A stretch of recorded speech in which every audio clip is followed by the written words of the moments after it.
et après avoir détruit les piliers de la démocratie, les partis politiques, la société civile, les médias, après s'être attaqué violemment à la communauté internationale, après s'être livré aux assassinats politiques, au massacre des citoyens innocents, de manière sélective, après avoir exposé les cadavres, au moins dans le temps, on assassinait des gens et on les cachait dans des brousses, dans des forêts, dans des eaux.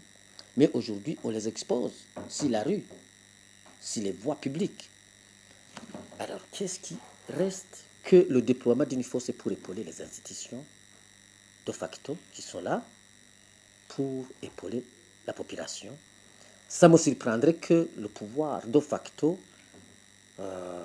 aille jusqu'à refuser le déploiement de cette force dans la mesure où lui-même est en train de crier qu'il y a des pays qui sont en train d'attaquer le Burundi, qui se préparent à attaquer le Burundi. On parle particulièrement le Rwanda et la Belgique, on l'a entendu.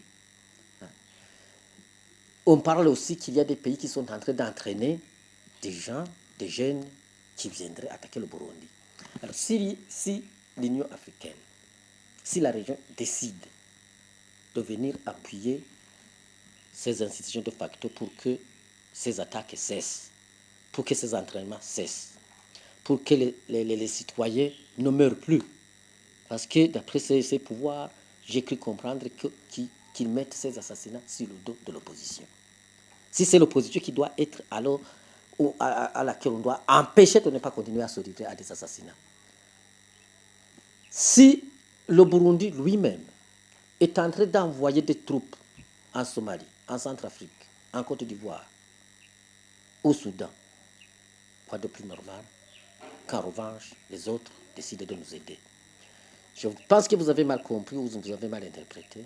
Le gouvernement ne peut pas aller jusque-là, puisque si il advenait que le pouvoir de facto refuse, c'est possible. Ça sera un suicide, et pour lui-même et pour le peuple burundais.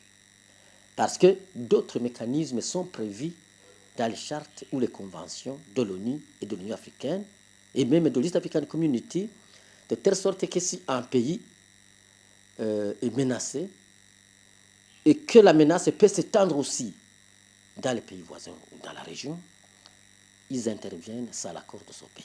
Il ne faudra pas alors que le Burundi attende à ce qu'on ait cette force vienne sans l'accord du Burundi pour s'imposer. On ne sait pas comment elle va venir à ce moment-là.